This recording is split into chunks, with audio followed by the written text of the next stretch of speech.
नमस्कार दोस्तों, मैं V Chaturvedi Green World Publication YouTube channel पर आप सभी मित्रों का स्वागत करता हूं। जैसा कि आप सभी जानते हैं, जो पहला चैप्टर है क्लास 10th लाइफ प्रोसेसेस या जैव प्रक्रियाओं का, उसके बेसिस पे हम दोस्तों आगे बढ़ रहे थे और इसमें राजीव क्वेश्चन बैंक के जो सॉल्यूशंस हैं क्वेश्चंस के, वो आपको प्रोवाइड किए जा रहे थे। अब जो सेलेक्टिव क्वेश्चंस हैं दोस्तों लेक्चर के साथ साथ, वह भी आपको क्योंकि इसमें मिल रहा है तो हम लोग आगे बढ़ेंगे उसकी तरफ, यानी क्वेश्चंस की तरफ। क्वेश्चन की तरफ हम आगे बढ़ें उससे पहले आपसे रिक्वेस्ट है कि चैनल पे अगर आप विजिट कर रहे हैं तो चैनल को दोस्तों लाइक करें, शेयर करें, सब्सक्राइब करें तथा बेल आइकन दबाना ना भूलें, जिससे आने वाली जो वीडियोस हैं वो आपको मिलती रहे। तो बढ़ते हैं दोस्तों क्वेश्चन की तरफ। देखते हैं जैव प्रोसेसेस या जैव प्रक्रियाएं या कह दें जैव प्रक्रम जो दिया है, इसमें क्या हमको देख दिया गया है। एमसीक्यू के नाम जो क्वेश्चन हैं उनमें इधर देखें, जो आपको क्वेश्चंस दिए गए हैं और पूरे क्वेश्चन सीरीज में, उसमें से हम सेलेक्टिव क्वेश्चंस एग्जाम के पॉइंट ऑफ व्यू से दोस्तों आपसे डिस्कस करेंगे। जैसा कि आपसे पहले भी ये चीजें बताई जा चुकी है लेक्चर्स में। देखिए, इसमें जो पहला क्वेश्चन है थोड़ा सा उसको देखें, आपके सामने है। प्रकाश संश्लेषण आपने लेक्चर में पढ़ा है, मैंने समझाया है आपको। देखें, पहला क्वेश्चन है, निम्नलिखित में से कौन सा प्रक्रम प्रकाश संश्लेषण के दौरान नहीं होता है। इनमें से जो ऑप्शंस दिए गए हैं, 4 तो हैं इसमें से 3 हो रहे हैं, बाकी एक नहीं हो रहा है, उसी को आपको चूज करना है। देखिए, पहली कह रहा है क्लोरोफिल द्वारा प्रकाश ऊर्जा का अवशोषण। अब ये आपको बताना है कि संश्लेषण के दौरान ये होता है कि नहीं। तो आप यहां देखेंगे क्या ये हो रहा है। अगला दिया है बी ऑप्शन में, प्रकाश ऊर्जा का रासायनिक ऊर्जा में रूपांतरण। तो आप जानते हैं प्रकाश की ही एनर्जी को पौधे केमिकल एनर्जी या रासायनिक ऊर्जा में चेंज करते हैं, जिसे हम आप भोजन के रूप में, चाहे फूल फ्रूट हो, वेजिटेबल हो, सब्जियां हो, फल हो, उसके रूप में लेते हैं, एक्सेप्ट करते हैं, तो वो हमें मिलता है। तो ये दोनों बातें सही हैं। अगला है कार्बन डाइऑक्साइड कार्बोहाइड्रेट में अपचयन। कार्बन डाइऑक्साइड का कार्बोहाइड्रेट में अपचयन होना, रिड्यूस होना, आप जानते हैं कार्बन डाइऑक्साइड का ही रीअरेंजमेंट रिएक्शन, आपने केमिस्ट्री में पढ़ा होगा, पुनर्व्यवस्थित कर देना, रीअरेंजमेंट रिएक्शन, उसके थ्रू ही कार्बन डाइऑक्साइड को ग्लूकोज में मेरे दोस्तों बदल दिया जाता है। कल हमने फार्मूला आपको बताया था C6H12O6, ठीक है, इसमें बदल दिया जाता है। तो ये प्रोसेस भी होता है। तो यहां आप देखेंगे सी वाला भी ऑप्शन सही है। तो फिर क्या नहीं होता, ग्लूकोज का पायरुविक अम्ल में वियोजन। आप जानते हैं यह जो प्रोसेस है किसका है, रिस्पिरेशन का है, यानी जो हम फूड स्टफ यूज कर रहे हैं बॉडी में, उनसे एनर्जी प्राप्त करने का ये के माध्यम। थोड़ा सा ध्यान दीजिएगा अगले प्रश्न की तरफ मेरे बच्चों। तीसरा नंबर का जो प्रश्न है दोस्तों, वो आपके लिए सिलेक्ट किया गया है। देखेंगे, प्रकाश संश्लेषण प्रक्रम किसके संश्लेषण नहीं होता है, यानी प्रकाश संश्लेषण का जो प्रोसेस है उसमें आपसे पूछ रहा है कि किसका संश्लेषण नहीं होता मेरे दोस्तों, ऑक्सीजन का, कार्बन डाइऑक्साइड का, जल का या ग्लूकोज का। तो आपने लास्ट में देखा था कि जब रिएक्शन हो रही थी तो वहां मेरे दोस्तों क्या निकल रहा था, बाई प्रोडक्ट के रूप में ऑक्सीजन, H2O मॉलिक्यूल और फिर C6H12O6 यानी ग्लूकोज मॉलिक्यूल। ये 3 जो है प्रोडक्ट वहां आपको मिल रहे थे। तो फिर क्या नहीं मिल रहा था, ग्लूकोज मिल रहा था, जल मिल रहा था, ऑक्सीजन मिल रहा था, नहीं मिल रहा था तो क्या, कार्बन डाइऑक्साइड, यानी बी ऑप्शन यहां आपका सही होगा, जैसा कि क्वेश्चंस का नेचर कह रहा है। उम्मीद है क्वेश्चंस आपको समझ में आया होगा दोस्तों। अगला जो क्वेश्चन हमने आपके लिए पकड़ा है, ये देखिए सेट कर रखा है, क्वेश्चन नंबर 6 क्या कह रहा है, क्लोरोफिल अवशोषण करता है।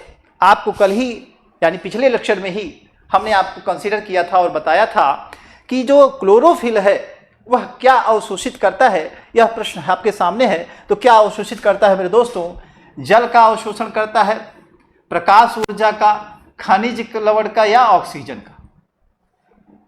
तो आपको हमने उस दिन बताया था कि जो पौधों की पत्तियां होती हैं उन पे सनलाइट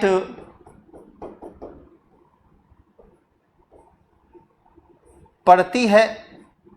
ये सनलाइट जो इस पे पड़ रही है, यही सनलाइट इसमें उपस्थित जो क्लोरोफिल या क्लोरोप्लास्ट हैं, क्लोरोफिल एक पिगमेंट होता है, क्लोरोप्लास्ट एक सेल ऑर्गेनेल्स होता है, इस चीज को याद रखें, जानते रहें। तो जो क्लोरोप्लास्ट है उसमें ग्रेना और स्टोमा वाली बात जो हमने आपको लेक्चर में कंप्लीट कराई थी वह यहाँ कंप्लीट होगा। तो वहां आप देखेंगे ये चलने लगेगा और इसी दौरान आपका यह प्रोसेस आपको देखने को मिलेगा क्या कि यहां प्रकाश का अवशोषण होगा। तो यहां ऑप्शन आप देखेंगे जो सी दिया गया है मेरे दोस्तों वह सही होगा। बढ़ते हैं अगले प्रश्न की तरफ जो आपके लिए सिलेक्ट किया गया है मेरे दोस्तों। क्वेश्चन नंबर 7 देखिए, एटीपी तथा NADPH2 का निर्माण होता है। आपसे पूछ रहा है निर्माण कहां होता है, ध्यान दीजिएगा बच्चों। हमने आपको बताया था कि जब भी फोटोसिंथेसिस या कह दें प्रकाश संश्लेषण की जो प्रक्रिया होती है वह 2 स्टेप में होती है। पहला स्टेप में होता है क्या, प्रकाशीय अभिक्रिया, दूसरा अप्रकाशीय अभिक्रिया। इसको कहते हैं लाइट रिएक्शन या हिल रिएक्शन, क्योंकि हिल साहब ने खोजा था, हमने बताया था लेक्चर में। और इसको कहते हैं डार्क रिएक्शन या ब्लैक मैन, क्योंकि ब्लैक मैन साहब ने इसको कंसीडर किया था, खोजा था, तो ब्लैक मैन रिएक्शन भी कहते हैं। तो प्रकाशीय अभिक्रिया और अप्रकाशीय अभिक्रिया 2 होती है और कह रहा है एटीपी तथा NADPH2। इसका निर्माण मेरे दोस्तों हमने आपको प्रकाशीय अभिक्रिया में बताया था कि सनलाइट या सूर्य का जो प्रकाश है उससे ऊर्जा एब्जॉर्ब करके NADPH2 के रूप में रख ली जाती है। बस इतना सा काम होता है आपकी प्रकाशीय अभिक्रिया, यानी ऊर्जा का संचय कर लिया जाता है। और इसी संचित ऊर्जा का मेरे दोस्तों उपयोग कहां होगा, संचित ऊर्जा का जो उपयोग होगा अप्रकाश की अभिक्रिया जो है उसमें किया जाएगा। तो यहां देख लीजिएगा क्या कह रहा है, एटीपी का निर्माण कहां हो रहा है, तो आपने कहा क्या, क्लोरोप्लास्ट, क्योंकि ये दोनों प्रोसेस कहां होती हैं, क्लोरोप्लास्ट में। उम्मीद है आपको समझ में आया होगा। अगला जो प्रश्न हमने आपके लिए चूज किया है मेरे दोस्तों, प्रश्न 8वां है, रक्षी कोशिकाएं कहां पाई जाती, यानी रक्षी कोशिका यानी क्या होगा,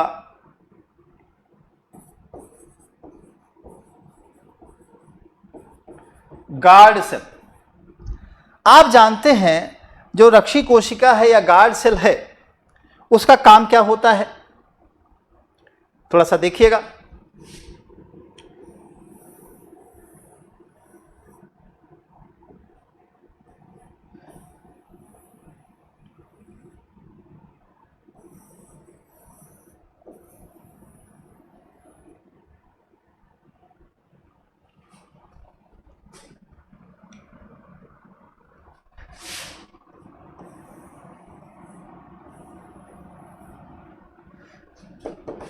अब देखेंगे दोस्तों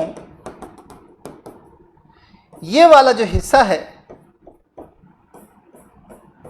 स्टोमेटा में, ये दोनों यही क्या है, गार्ड सेल यही कहलाती हैं। इन्हीं को रक्षक कोशिकाएं कहते हैं। जब ये तनी हुई अवस्था में होती हैं तो जो बीच वाला हिस्सा है पोर वो खुल जाता है और जो स्टोमेटा से गैसियस एक्सचेंज का प्रोसेस है मेरे दोस्तों वो चलता रहता है, यानी गैसेस क्या होंगी, गैसेस का अदला बदली संभव हो पाएगी, गैसेस एक्सचेंज संभव हो पाएगा। बात समझ में आ रही?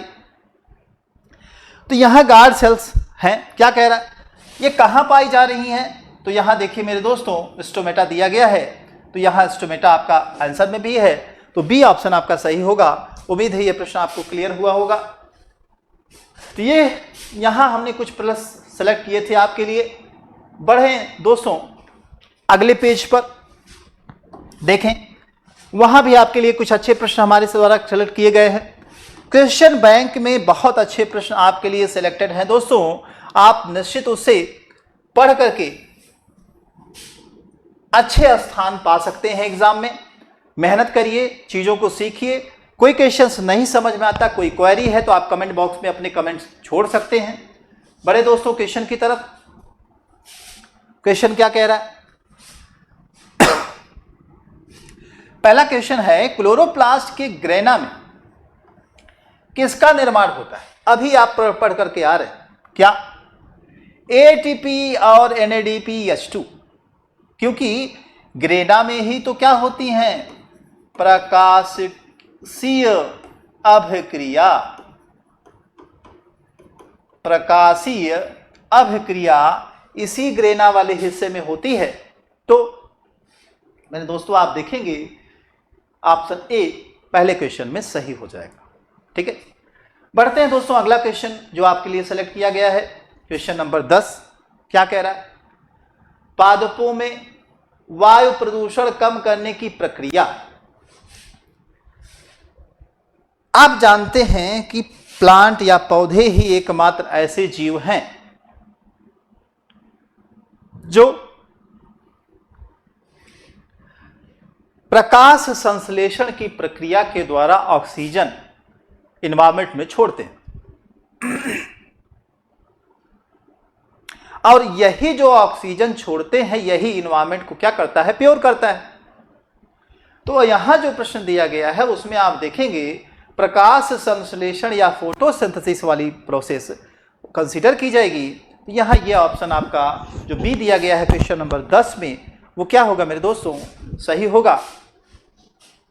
बढ़ते हैं अगले क्वेश्चन की तरफ, क्वेश्चन नंबर 11। क्वेश्चन नंबर 11 आप देखें दोस्तों,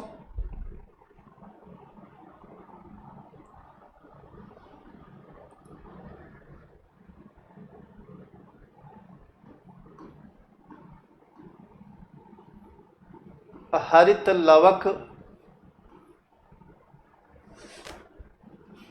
के स्ट्रोमा में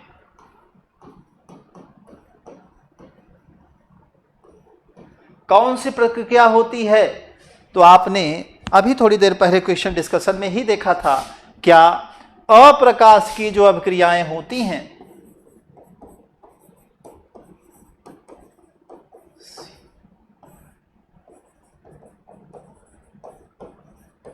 अभिक्रिया जिसे आप डार्क रिएक्शन नाम देते हैं, तो ये डार्क रिएक्शन कहां होती हैं? स्ट्रोमा वाले हिस्से में होती हैं। यहां आप देखेंगे हरित लवक के स्ट्रोमा में कौन सी अभिक्रिया होती है? तो आप क्या कहेंगे? अप्रकाश की अभिक्रिया होती है। आपका ऑप्शन बी क्या है दोस्तों? सही होगा। अगला प्रश्न जो हमने क्वेश्चन बैंक से आपके लिए सेट किया है वो क्वेश्चन नंबर है क्या? 12। टर्म नंबर का क्वेश्चन देखें। प्रकाश संश्लेषण प्रक्रम में ऑक्सीजन किससे उत्पन्न होती है? तो आपको बताना है ऑक्सीजन कहां से उत्पन्न होती है? कार्बन डाइऑक्साइड से, जल से, वायु से या क्लोरोफिल के वियोजन से? वियोजन यानी टूटना, ब्रेक डाउन होना। तो जो H2O का मॉलिक्यूल होता है मेरे बच्चों, यही टूट करके H+ ion plus OH- ion के रूप में कन्वर्ट हो जाता है। H+ आयन और OH- आयन के रूप में कन्वर्ट हो जाता है। और अगर हम बात करें ऑक्सीजन के उत्पन्न होने की, तो मेरे दोस्तों ऑक्सीजन यहीं से उत्पन्न होता है, इसी H2O मॉलिक्यूल से। और आपने एक बहुत छोटी सी बात बार बार अपने आसपास सुनते होंगे कहावत के रूप में क्या, जल ही जीवन है। क्या सुनते हैं, जल ही जीवन है। जल ही क्या है, जीवन है। तो मेरे दोस्तों जल ही जीवन कैसे है, क्योंकि जल से ही मिल रहा है ऑक्सीजन, और ऑक्सीजन है प्राण वायु। इसी से जीवों की प्राण क्या है, बने हुए हैं। क्योंकि बिना ऑक्सीजन का क्या है, ये बर्निंग गैस है, फूड का डाइजेशन नहीं होता, रिस्पिरेशन नहीं हो सकता, डाइजेशन कहना गलत है, रिस्पिरेशन नहीं हो सकता, या कहते हैं श्वसन, भोजन श्वसन के दौरान भोजन का टूट करके एनर्जी के रूप में कन्वर्जन जो है वो नहीं हो पाएगा, ऑक्सीजन के लिए आवश्यक हो जाएगा। तो यहां जल ही जीवन का मतलब भी आपके समझ में आएगा, क्योंकि H2O मॉलिक्यूल कहां से आ रहा है, H2O क्या आ रहा है, ऑक्सीजन आ रहा है। तो यहां आप देखेंगे क्या हो जाएगा, जो जल दिया है बी ऑप्शन के रूप में, ये मेरे दोस्तों क्या है, सही हो जाएगा। देखिएगा मेरे दोस्तों, ढेर सारे क्वेश्चंस आपको क्वेश्चन बैंक में मिल रहे हैं, लेकिन यहां जो क्वेश्चन सीरीज आपके द्वारा कराई जा रही है, इंस्टीट्यूट के द्वारा कराई जा रही है, आपको सेलेक्टिव क्वेश्चन और एग्जाम के पॉइंट ऑफ व्यू से तैयार किया जा रहा है। खूब जम के मेहनत करें और सेलेक्टिव क्वेश्चंस का जम के रिवीजन करें। बढ़ते हैं अगले पेज की तरफ। अगला प्रश्न देखें। अगला जो प्रश्न है आपके पास 16, 17, 18 मैंने आपके लिए सेटअप किया था। मनुष्य में दूध के दांतों की संख्या, ठीक है, मैंने आपको कल बताया था 2102 बटा या ऑब्लिक 2102। इसमें दोस्तों इंसाइजर, कैनाइन, प्रीमोलर, मोलर, ये दांत थे आपके पास बच्चों के बेसिस पे। 2, 2, 4, 1, 5, 5 × 2, नीचे भी 5 × 2, और इसका क्या हो गया 10 + 10 = 20। ये भाई हर जगह आपको नहीं मिलता है, क्वेश्चन में डायरेक्ट 20 लिख दिया है, लेकिन कहां से आया मैं समझाने का प्रयास करता हूं, ठीक है। तो आपसे क्या पूछ रहा है, दूध के दांतों की संख्या, यानी बच्चों में दांतों की संख्या। तो जो बच्चों में दांतों की संख्या है मेरे दोस्तों कितनी है, 20 या 20 है। एक चीज और आपको यहां क्लियर हो रही होगी कि इंसाइजर कितना है, जबड़े के आधे हिस्से में 2 ऊपर 2 नीचे, आधे हिस्से, तो आधे में कितना होगा, इधर भी 4 तो इधर भी 4 है ना, 2 इधर नीचे 2 ऊपर, 4 हो गया, इधर 2 नीचे 2 ऊपर, 4 4 8, यानी इनकी संख्या इंसाइजर की 8 है। उसी तरह से कैनाइन देखेंगे तो 4 हो जाएगा।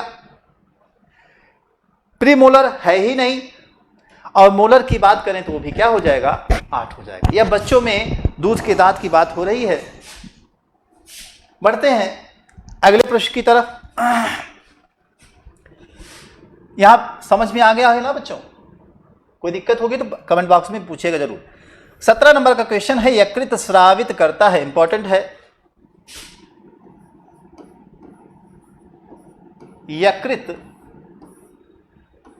का जो सिक्रीशन है, श्रावण है, वो पूछ रहा है क्या बनाता है भाई, लार देता है, जठर ग्रस देता है, पित्त रस देता है, तो अग्न्यासी रस देता, तो अग्न्यासी रस तो अग्न्याशय से निकलता है, लार जो है लार ग्रंथियों से, और जठर रस जो होता है वो आपके स्टमक रीजन में जो सेल्स है उनके बेसिस पे आपको देखने को मिलेगा। तो फिर मिलता क्या है अगर कहा जाए तो मेरे दोस्तों, पित्त रस, पित्त रस का श्रावण होता है, और इसका काम होता है क्या, फैट या वसा को तोड़ना। मान लीजिए एक फैट का टुकड़ा है मेरे बच्चों, घी, इस पे जब इनकी क्रिया होती है पित्त रस की, तो इसमें दरारें पड़ जाती हैं। ये समझाने के लिए बोल रहा हूं आपको, क्या हो जाएंगी, दरारें पड़ जाएंगी। तो इनको छोटे छोटे पार्ट में तोड़ा जा सकता है। तो इनको तोड़ने के लिए जो एक माहौल मिल पाता है वह पे तरस के वर्क की वजह से मिल पाता है, जो कि निकलता कहां से है? यकृत से। क्लियर है मेरे दोस्तों? बढ़िए अगले प्रश्न की तरफ। जठर रस, जठर रस नाम देते हैं आमाशय, या जिसे आप पेट कहते हैं, स्टमक। स्टमक वाले हिस्से में, पेट वाले हिस्से में जो डाइजेस्टिव मटेरियल कह दे स्रावित हो रहा है, जठर रस कहलाता है। और इनका काम क्या होता है कि भोजन को, जैसा कि कल ही लेक्चर में आपको कंसीडर किया गया था, बताया था हमने कि HCl इसमें होता है, कुछ एमाइलेज आदि की मात्रा भी होती है। तो HCl जो होता है क्या करता है? भोजन के माध्यम को एसिडिक बना देता है ना। तो यहाँ जो जठर रस है वह भोजन को तोड़ने में और कुछ उस तरह का माहौल बना देने में जिम्मेदार होता है, जिससे कि डाइजेशन जो है स्टमक वाले रीजन में होना शुरू हो जाए। और आप जानते हैं कुर्मान कुंचन वाली जो गति है वह भी रिस्पॉन्सिबिलिटी होती है, जिसे आप पेरिस्टैटिक मूवमेंट इंग्लिश में कहते हैं। तो यहां पूछ रहा जठर रस स्रावित कहां से होता है? आपने लिखा कहां? Option C, आमाशय। क्लियर है दोस्तों?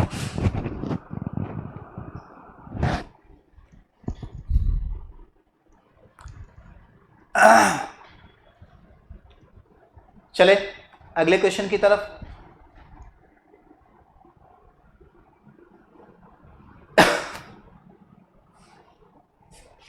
अगला जो प्रश्न है क्वेश्चन नंबर 19 देखें आप। 19 आपके लिए हमने सेलेक्ट किया है।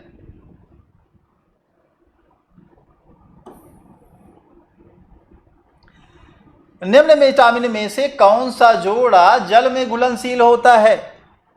ए बी सी के बी सी बी डी। तो दोस्तों डी ई ए के और एक होता है बी और सी। जो डी के होता है एक वर्ड हमने दे दिया है, इसको आप याद कर सकते हैं। डेक वाले जो विटामिन हैं वो क्या करते हैं? वसा में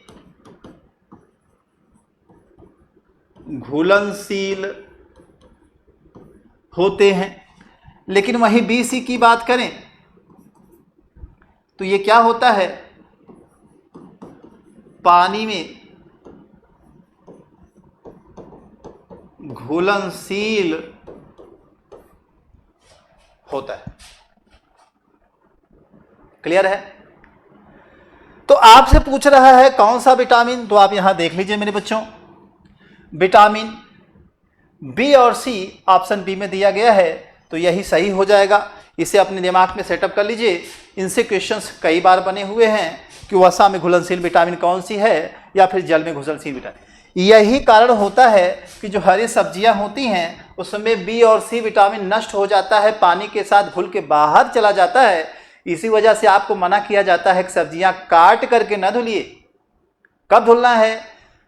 सब्जी काटने से पहले धुल लीजिए और उसके बाद उसका यूज करिए। एक प्रॉब्लम और होती है, प्रेशर कुकर में जब हम खाना पकाते हैं तो बी और सी हाई टेम्परेचर पे नष्ट भी होते हैं बच्चों। तो आज तो प्रेशर कुकर आप घरों में देखते हैं ज़्यादा यूज हो रहा है। तो अगर बी और सी के बॉडी में मेंटेनेंस को बनाए रखना है तो आपके पास फल, कच्ची कुछ सब्जियां जो कि सलाद के रूप में उपलब्ध हैं, उनको आप उपयोग कर सकते हैं जिससे कि वो मेंटेन रहे। ठीक है, इस चीज़ को याद रखेंगे। आपको एक दो क्वेश्चन हमने और बता दिया है इसी के माध्यम से। आगे बढ़िए। अगला क्वेश्चन है, मनुष्य की लार में पाया जाता है टाइलिन, लाइसोजाइम, पेप्सिन या टाइलिन या लाइसोजाइम दोनों।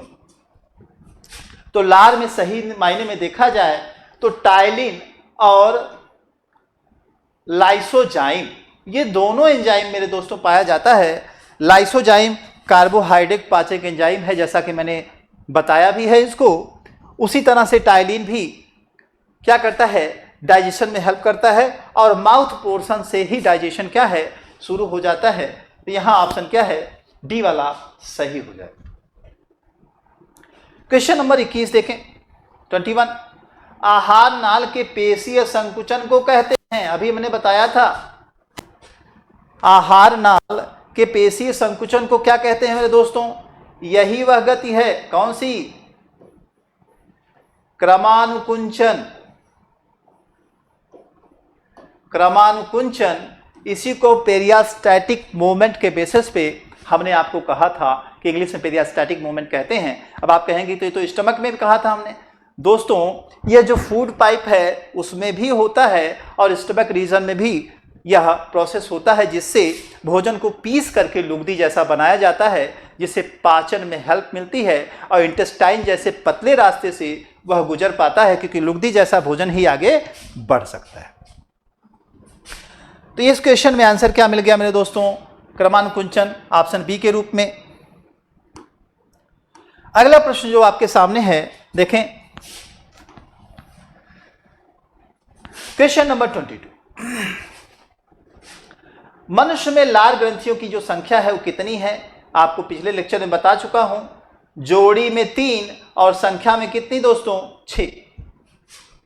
ठीक है, यहां तक की बातें क्लियर हैं। अगले प्रश्न की तरफ बढ़े दोस्तों, जो आपके लिए सेटअप किया गया है 23 नंबर का। कृमिरूपी परिशेषिका भाग है, क्या है, कृमि रूपी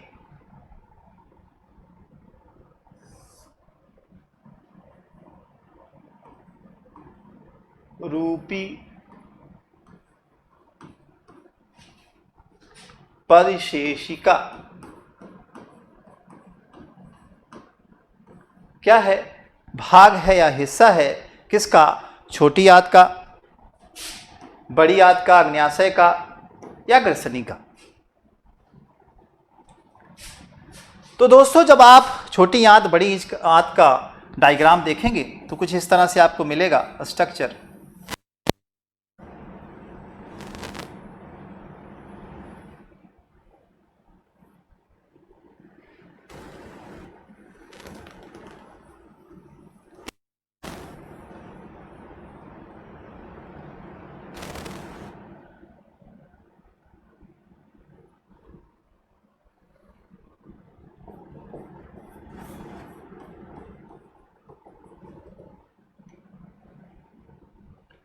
यही क्या है,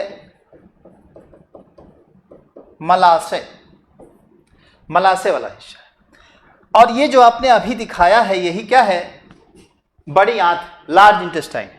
और ये वाला जो हिस्सा है मेरे दोस्तों, इसी को कृमिरूपी परिशेषिका या वर्मीफॉर अपेंडिक्स कहते हैं। जो छोटी आंत होती है आप जानते हैं, इस हिस्से से ऐसे यहां से आती है, ऊपर से ऐसे घूमते हुए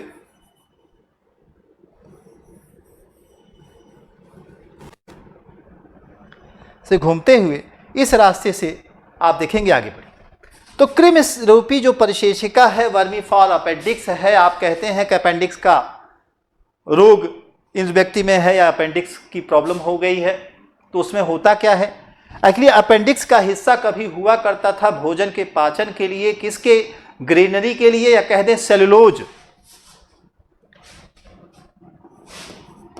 सेलुलोज एक पॉलीसैकेराइड है, आप जानते हैं। इसके पाचन के लिए जिम्मेदार होता था कौन, कृमिरूप की परिशेषिका। तो जब मनुष्य कच्चा भोजन करता था, फल पत्तियां या फिर उस तरह के घास फूस कुछ भी खाता था कच्चे, तो सेलुलोज वाली जो पदार्थ है वो यहीं पच जाते थे। क्योंकि अब धीरे धीरे एडवांसमेंट आया, आग जलाने से लेकर के भोजन पकाने तक सारी प्रोसेस मनुष्य जान गया।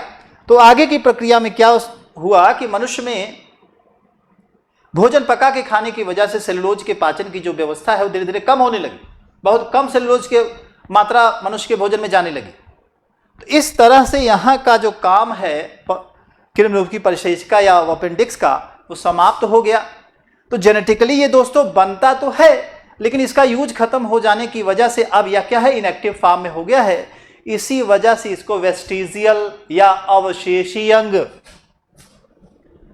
अवशेषी अंग के रूप में जाना जाता है। ठीक है, तो उम्मीद है ये बातें आपको समझ आई होंगी।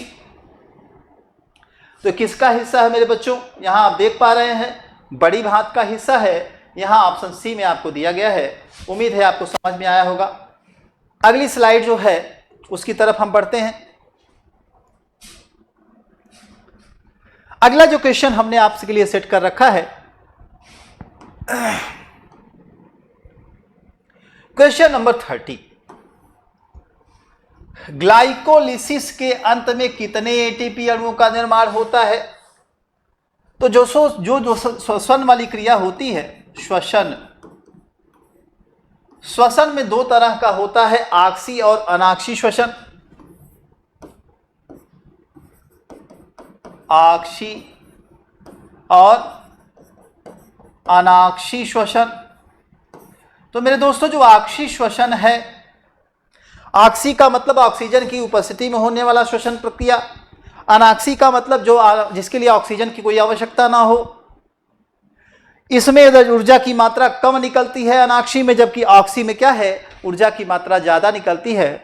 तो ऑक्सी श्वसन की बात हो रही है। ऑक्सी श्वसन में क्या होता है, ऑक्सी श्वसन में 3 महत्वपूर्ण प्रोसेस होती है। पहला ग्लाइकोलिसिस, दोस्तों हिंदी भी यही है, परेशान ना होइएगा। अगला है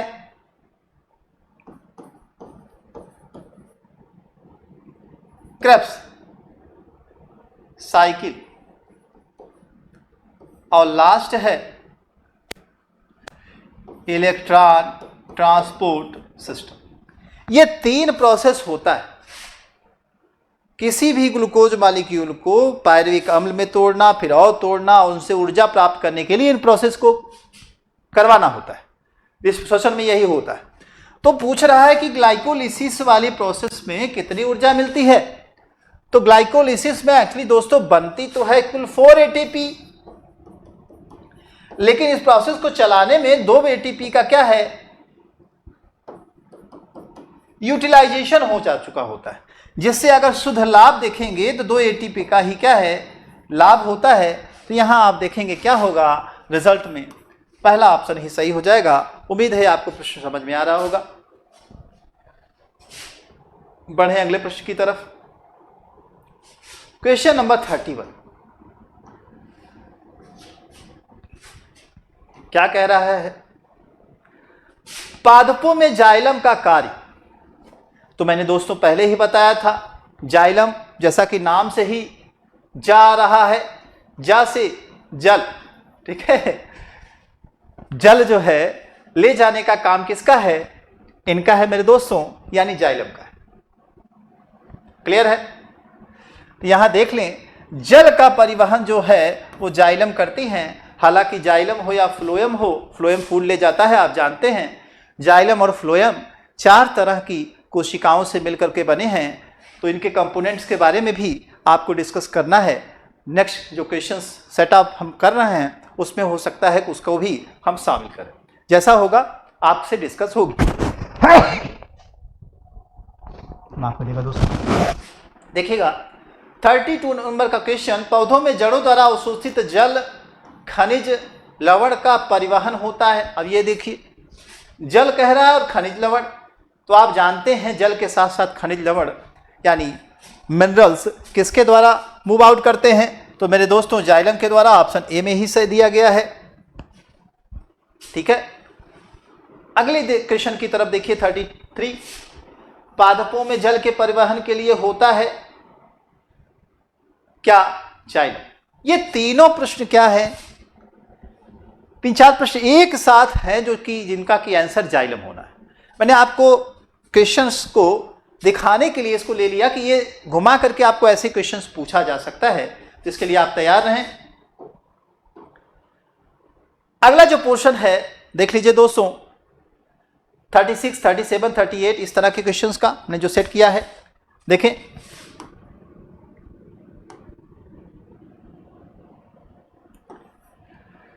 पौधों में भोजन का स्थानांतरण होता है जाइलम द्वारा, फ्लोएम द्वारा, कार्टेक्स द्वारा या मज्जा द्वारा। अभी भोजन का स्थानांतरण या भोजन को एक जगह से दूसरी जगह ले जाने का काम क्या होता है?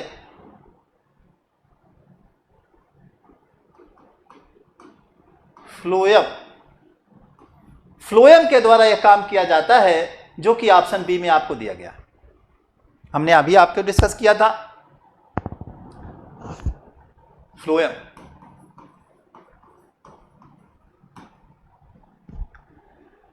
दिया है डिक्सन या जॉली किससे संबंधित हैं? यह साइंटिस्ट का नाम है। अच्छा प्रश्न है दोस्तों। डिक्सन और जॉली किससे संबंधित है? रसारोहण से, परासरण से, अवशोषण से या विसरण से?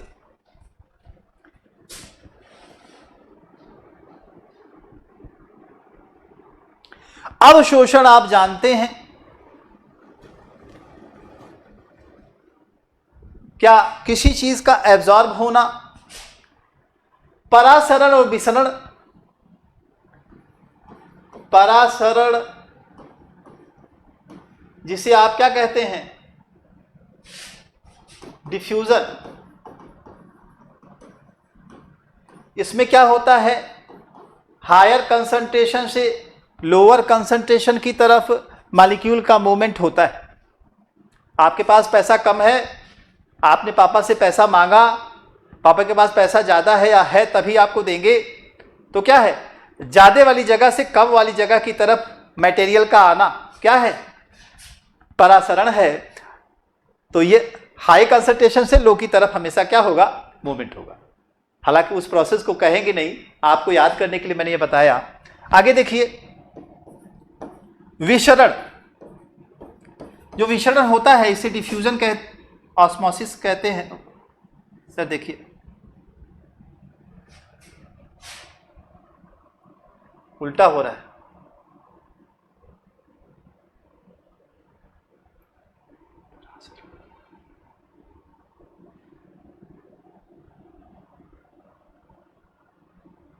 ये डिफ्यूजन होगा दोस्तों,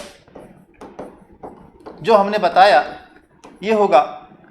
और यहां क्या होगा? ऑस्मोसिस। इन दोनों में अंतर, इसको तो हमने समझा दिया। अंतर क्या है? बस बीच में जब सेमी परमिएबल मेम्ब्रेन होती है वह उपस्थित हो तो हम उसको परासरण या ऑस्मोसिस कहते हैं। बस बाकी हायर से लोअर ही जाएगी। इसमें जाएगा क्या?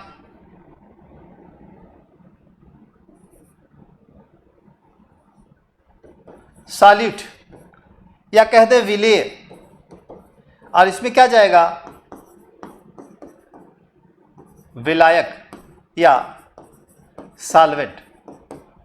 ठीक है, तो ये कुछ दो बेसिक बातें अंतर के रूप में है, ध्यान दीजिएगा। विसरण में, डिफ्यूजन में क्या होगा? हायर कंसंट्रेशन से लोअर की तरफ मूवमेंट होगा, सेमी परमिएबल मेम्ब्रेन नहीं पाई जाएगी, जाएगा सॉल्यूट या विलेय। विसरण में, परासरण में, ऑस्मोसिस में क्या होगा? हायर से लोअर मूवमेंट होगा, सेमी परमिएबल मेम्ब्रेन बीच में पाई जाएगी, विलायक किसे कहेंगे या फिर सॉल्वेंट कहेंगे जो मूव करेगा। इसको देख लीजिएगा, इसको फिर लेक्चर में हम कवर कर लेंगे जरूरत पड़ने पे। आगे बच्चे में बढ़े, दिया है किससे संबंधित है दोस्तों? रसारोहण से। रसारोहण की तो बात ही नहीं हुई।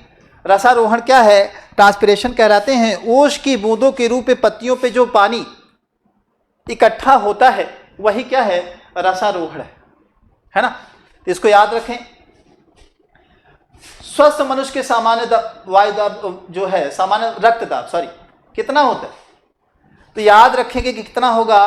120/80। यह सबसे आदर्श दशा है। इससे 2-1 पॉइंट कम बेसी भी होता है दोस्तों, बहुत घबराने की आवश्यकता नहीं है, इतना में भी चलता है।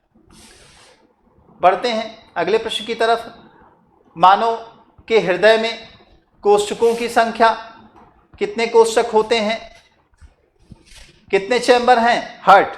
तो मेरे दोस्तों 4 चैम्बर हार्ट पाया जाता है मनुष्य में। तो ये सही हो जाएगा क्वेश्चन नंबर 39 का ए ऑप्शन। अगला क्वेश्चन, रुधिर में कितने समूह होते हैं? तो रुधिर में कितने होते हैं? आप जानते हैं रुधिर ए, बी और ए बी, ए बी और ए बी, इन 3 रूपों में आपको देखने को मिलता है। ठीक है, उसके साथ साथ जो यूनिवर्सल है ओ, वह भी पाया जाता है। तो ये 4 प्रकार के आपके पास ब्लड ग्रुप हैं। तो यहां आप देखेंगे ऑप्शन सी में 4 दिया गया है। रक्त का रंग जो लाल है किसकी वजह से होता है? तो मेरे दोस्तों आप जानते हैं हीम उपस्थित होता है, हीमोग्लोबिन जिसे आप कहते हैं।